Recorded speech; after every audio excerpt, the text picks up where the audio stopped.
আজি 22 মাৰ্চ আজি 22 মাৰ্চ তাৰিখে পৃথিৱীৰ 190খন দেশৰ নাগৰিকে একেলগে নিশা 8:30 পৰা নিশা 9:30 অৰ্থাৎ 1 ঘণ্টা সময়ৰ বাবে ধৰিত্ৰীক অন্ধকাৰ কৰি ৰাখি 1 ঘণ্টাৰ বাবে বিশ্ৰাম দিব।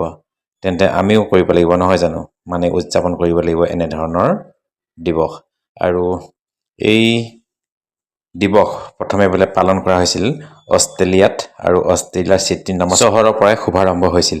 ইয়াৰ উদ্দেশ্য হৈছে প্ৰকৃতিৰ জলবায়ু পৰিৱৰ্তন ৰোধ কৰা, প্ৰকৃতিৰ সুৰক্ষাৰ দৰে বিষয়সমূহ জনমানসৰ মাজত জোগাই তুলিবলৈ প্ৰতি বছৰে এই দিৱস পালন কৰি অহা হৈছে। অৱশ্যে 2007 চনৰ 22 মাৰ্চ তাৰিখৰ পৰাহে এই দিৱস উদযাপন কৰি অহা হৈছে। আপোনালোকে বাৰু এই দিৱস পালন কৰিবনে? আহক তেন্তে প্ৰকৃতিৰ সুৰক্ষা নামত সকলোৱে যদি এই দিৱস পালন কৰে, আমিও তেনেহ'লে এই দিৱস পালন কৰিবলৈ সাজু হ'ম, মাত্ৰ 1 ঘণ্টাৰ বাবে।